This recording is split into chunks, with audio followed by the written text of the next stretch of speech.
somebody please explain what's going on? Exposition. It's one of the trickiest elements in storytelling, a necessary evil that every writer must face. It's plot exposition. It has to go somewhere. Anyway.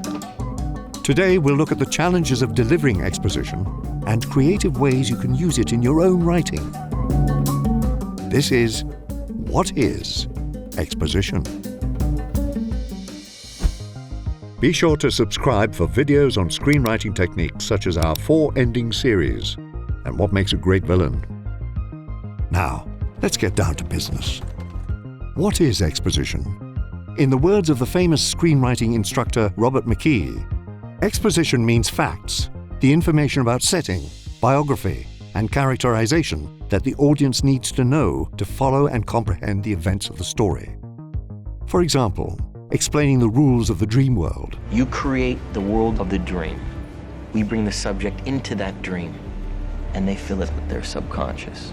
Or how time travel works. This is what makes time travel possible. The flux capacitor. Flux capacitor. But how and when you deliver this information to the audience is like walking a tightrope.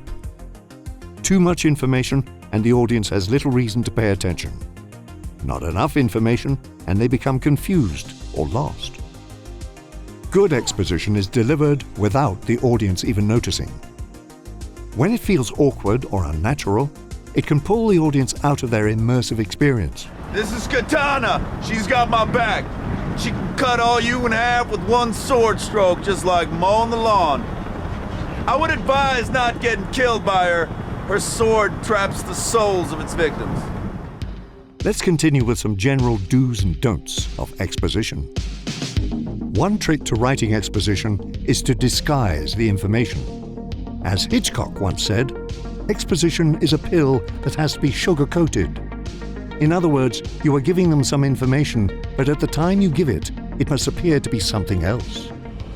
For example, when Doctor Strange is introduced to the concept of the multiverse, we are dazzled with mind-bending spectacle. This universe is only one of an infinite number. Rather than deliver this information in a dry monologue, the captivating imagery helps us absorb the exposition. Another strategy is to visualize the information. This is best explained by the #1 rule in screenwriting: show, don't tell. If we can see it, there's no need to describe it. Oh, there it is. For example, the opening credits for Watchmen delivers key backstory information inside a stylish and dramatic montage. Instead of dialogue or text, the images tell us everything we need to know. But this method can backfire if handled unrealistically, as Robert McKee notes. Show, don't tell doesn't mean that it's all right to pan the camera down a mantelpiece on a series of photographs that take Harry and Jack from their university days to boot camp, to the double wedding, to open their dry cleaning business. That's telling, not showing. In this example, the photographs seem more like forced exposition and not a natural integration of backstory. David Trottier gives us another approach: to delay the information. I am your father. No! Let your characters keep their secrets as long as they can. Often, saving up exposition and using it in crucial moments will make it more exciting and even transform it into a turning point. You know what? I can't even talk to you. No. I want to know why a guy like Falcone would owe you anything. Because he's my father! For example, in Saving Private Ryan, there is constant speculation about Captain Miller's life before the war. Why don't you ask the captain where he's from? Yeah, ask the captain. He'll tell you everything you want to know about him. Ryman, where's the captain from? You figure that one out, you got yourself a nice prize. $300 last I heard. Company's got a pool. $5 gets you in. And it is only this moment, 100 minutes into the movie, that we learn the truth. What's the pool on me up to right now? What's it up to? Wait, what is it, $300? Is that it? 300? I'm a school teacher.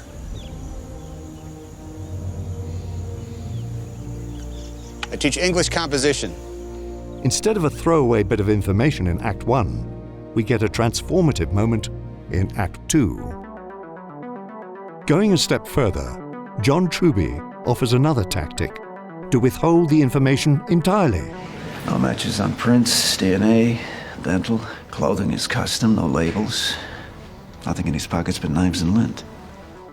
Many writers try to tell the audience everything about their hero from the first page. Instead, try withholding a lot of the information. The audience will literally come toward your story. For example, we never learn what is in the briefcase that lies at the center of Pulp Fiction's interwoven narrative. Open it. By eliminating the exposition, the open-ended mystery is more interesting than any potential answer. What is it? When writing exposition, keep these 4 principles in mind. Now, let's look at some specific methods of how to deliver exposition. Using narration or titles is the most obvious and direct delivery of exposition. On-screen text can be a simple way to establish a time and place, or it can lay out essential backstory, or both. Narration, especially in the opening scenes, has an identical function, but can feel more organic to the storytelling. It also has the benefit of supplementing the visuals with extra information or backstory. After its iconic opening shot, Apocalypse Now introduces us to its protagonist through narration. Saigon. Shit. From the narrator's first 2 words, we understand where he is, both physically and mentally. Willard goes on to explain his backstory and the existential limbo he finds himself in. I hardly said a word to my wife until I said yes to a divorce. When I was here, I wanted to be there. When I was there, all I could think of was getting back into the jungle. Now, let's look at one of the most common forms of exposition. We've all heard exposition in dialogue. Hello, Austin. I'm Basil Exposition with British Intelligence. A character explains key information to another character, which also happens to be key information for the audience. Once we kidnap the princess, we can force her father, King Roland, to give us the combination to the air shield, thereby destroying planet Druidia and saving planet Spaceball. Everybody got that? Because of its subject matter, The Big Short has to wade through lots of exposition, and instead of injecting it all into casual dialogue, co-writer and director Adam McKay decided to break the fourth wall and deliver it directly to the audience. And you'll see that now a character is talking to the camera, and this was a choice we made, that occasionally we will break the fourth wall in this movie. There's a lot of information, it's a new culture that you're going into, Wall Street, and we wanted to kind of let people know where they were and to make sure they could keep up with the information. Say that again. A collateralized debt obligation. It's important to understand because it's what allowed a housing crisis to become a nationwide economic disaster. Like dialogue, song lyrics are another way to be a little more subtle in delivering information. In Encanto, this early musical number's sole purpose is to introduce the family members, their special gifts, and allude to future plot points surrounding the mysterious Uncle Bruno. Might be a bed, but her mood affects the weather. When she's unhappy, well, the temperature gets weird. Might be a Bruno. We don't talk about Bruno. They say he saw the future. One day he disappeared. Oh! And by putting it in a song, the writers have deliciously sugar-coated the pill. But dialogue and lyrics aren't the only subtle way to deliver information. Often, filmmakers will deliver exposition through their world's media, whether it be a newspaper, news program. The attackers can be stopped by removing the head or destroying the brain. I'll repeat that, by removing the head or destroying the brain. Or something else entirely. You must see this droid safely delivered to him on Alderaan.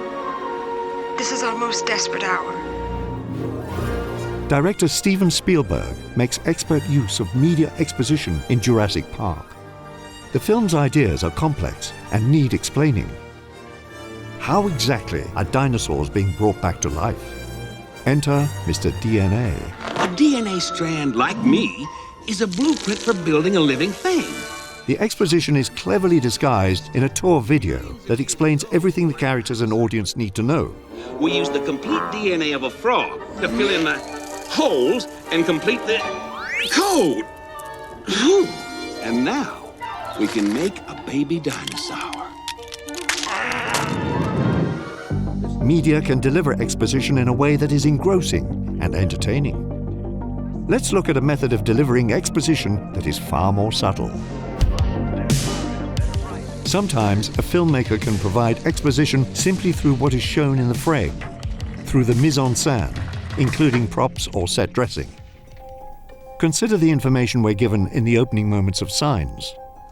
In this shot, we see a picture of a priest, his wife, and their children. But it gets really interesting when we cut to this shot. The priest is alone in bed. A question is born. What happened to his wife? Then a couple of shots later, we see this, the outline of a cross that no longer hangs on the wall. The priest has lost his faith, but we're not sure why. But we're now intrigued by these questions, and therefore interested when the answers come later. This is how information can be delivered through production design without a single word of dialogue, text, or media, but leaves us wanting to learn more. Exposition is unavoidable in storytelling, but there's no need to dread it. It can be doled out creatively and compellingly throughout a film. What are the most creative ways to deliver exposition you've seen in a film? Let us know in the comments. And that concludes our exposition on exposition. See you next time.